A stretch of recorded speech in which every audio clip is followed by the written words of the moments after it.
നമസ്കാരം. പണം, ലാഭം, കടം ഈ വാക്കുകളൊക്കെ കേൾക്കുമ്പോൾ നമ്മുടെ മനസ്സിൽ വരുന്ന ചില ചിന്തകളുണ്ടല്ലേ.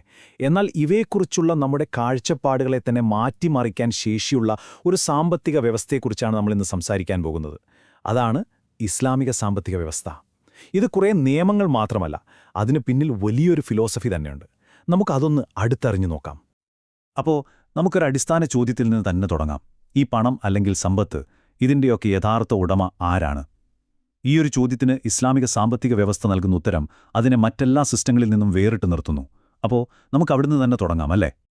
ഈയൊരു സിസ്റ്റത്തിന്റെ ഏറ്റവും അടിസ്ഥാനം, അതിന്റെ ആണിക്കല്ല് എന്ന് തന്നെ പറയാവുന്ന ഒരാശയമുണ്ട്. അതാണ് സൂക്ഷിപ്പ് സ്വത്ത് എന്ന കോൺസെപ്റ്റ്. അതായത്, നമ്മൾ കയ്യിൽ വെച്ചിരിക്കുന്ന സമ്പത്തിന്റെ യഥാർത്ഥ ഉടമകൾ നമ്മളല്ല, വെറും സൂക്ഷിപ്പുകാർ മാത്രമാണ് എന്നൊരു ചിന്ത. അപ്പോൾ ഇതാണ് ആ സെൻട്രൽ ഐഡിയ. അതായത്, നമ്മുടെ കയ്യിലുള്ള പണമോ സ്വത്തോ ഒന്നും ശരിക്കും നമ്മുടേതല്ല, അതെല്ലാം ദൈവത്തിൻ്റേതാണ്.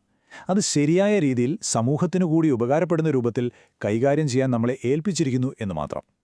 ഈ ഒരൊറ്റ വിശ്വാസത്തിൽ നിന്നാണ് ബാക്കി എല്ലാ നിയമങ്ങളും വരുന്നത്. ഓക്കേ, അപ്പോൾ ഈയൊരു അടിസ്ഥാന ആശയത്തിൽ നിന്നാണ് ബാക്കിയെല്ലാം വരുന്നത്. അപ്പോൾ ഇത് എങ്ങനെയാണ് പ്രവർത്തിക്കുന്നത്? നമുക്കിങ്ങനെ ചിന്തിക്കാം. സമ്പത്ത് ഒരു പുഴയാണെങ്കിൽ അതിൻ്റെ ഒഴുക്കിനെ നിയന്ത്രിക്കുന്ന 4 കരകളുണ്ട്. ആ 4 തത്വങ്ങൾ ഏതൊക്കെയാണെന്ന് നമുക്ക് നോക്കാം.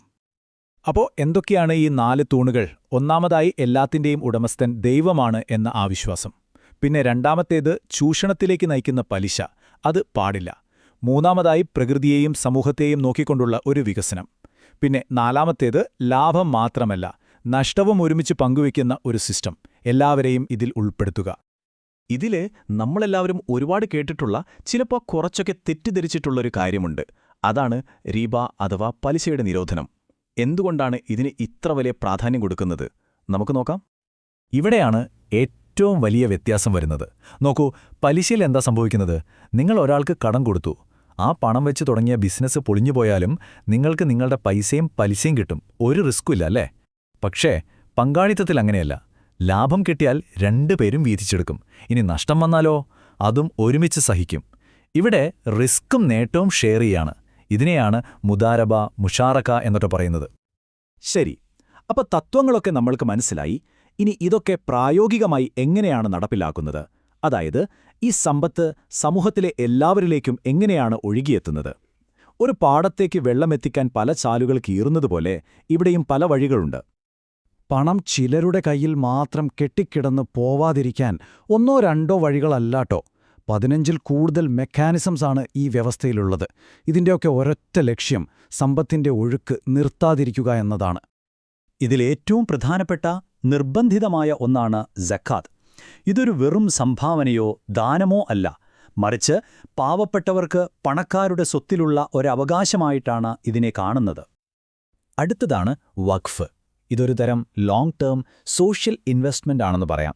സിമ്പിളായി പറഞ്ഞാൽ, ഒരാൾ ഒരു ബിൽഡിംഗ് വഖഫായി കൊടുത്താൽ അതിൽ നിന്ന് കിട്ടുന്ന വാടക ഒരുപക്ഷെ കാലാകാലം സ്റ്റുഡൻസിന്റെ പഠിപ്പിനോ രോഗികളുടെ ചികിത്സയ്ക്കുവേണ്ടി ഉപയോഗിക്കാം. പലിശ വച്ചുള്ള ലോണുകൾക്ക് ഒരു നേർവിപരീതമാണിത്.